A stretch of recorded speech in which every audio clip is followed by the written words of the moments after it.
Now, the opposite of self-control is self-indulgence.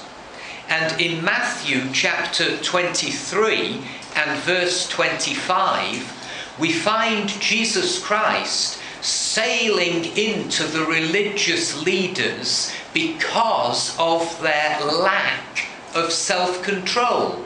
They were so self-indulgent. He says, "Woe to you, teachers of the law and Pharisees, you hypocrites! You clean the outside of the cup and dish, but inside they are full of greed and self-indulgence." Think of a time when you lacked self-control.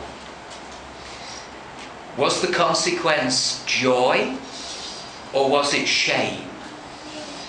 Was the result victory, or was it regret? I can remember with a friend when we were in our early 20s and the party was over, we decided to get drunk.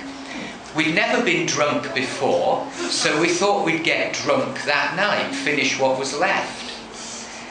Unfortunately, only gin was left, and we didn't like it at all. Now, the temptation to sin and the opportunity to sin did not coincide on that occasion. Who do you think arranged that? Certainly wasn't the enemy.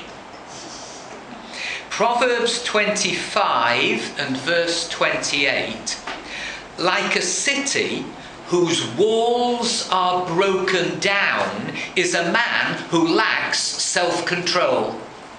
A man who lacks self-control is like Jerusalem with walls flattened, that when Nehemiah sees that city from afar, he weeps over that city.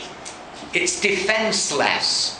Like a city whose walls are broken down is a man who lacks self-control. As with all fruit of the Spirit, it is not an option. It's a command. We see this in 1 Thessalonians chapter 5 and verses 5 to 8.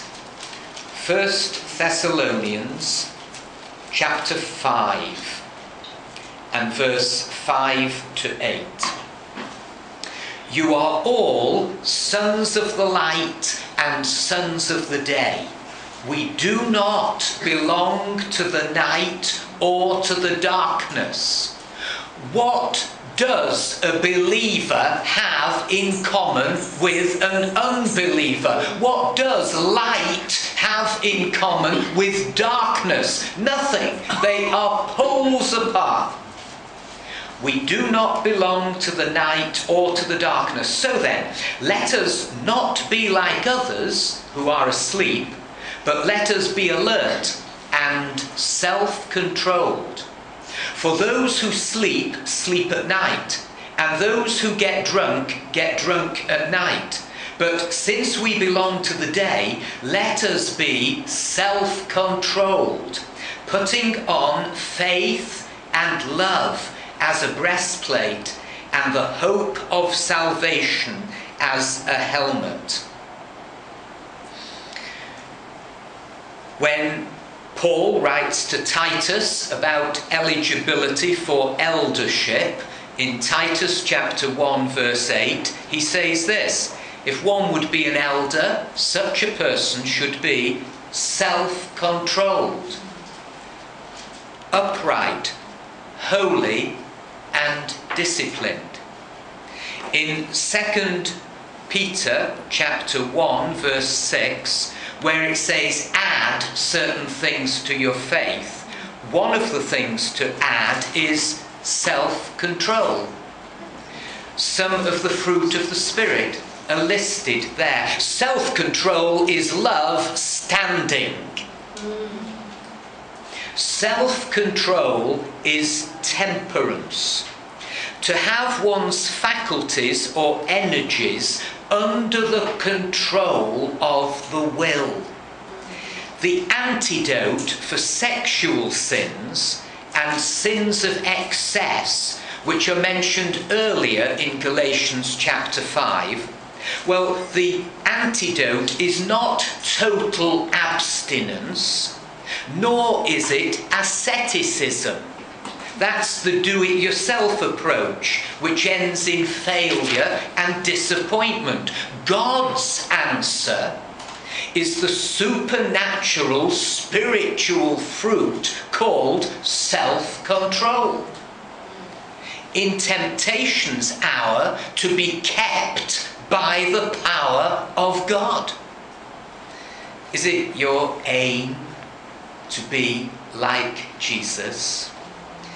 The Scottish minister Robert Murray McCheyne, his holiness, it said, was noticeable even before he spoke a word. He spent hours inside the veil, and he left the fragrance of Christ as he visited from house to house.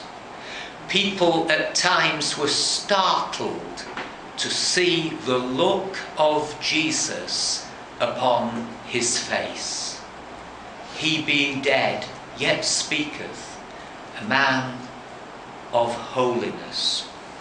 In 1 Corinthians chapter 9, we read Paul's autobiographical passage on self-control. So let's turn to that. 1 Corinthians chapter 9, verse 24.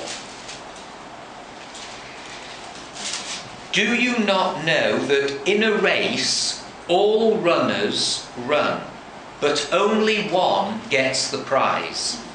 Run in such a way as to get the prize. Everyone who competes in the games goes into strict training. Now that phrase,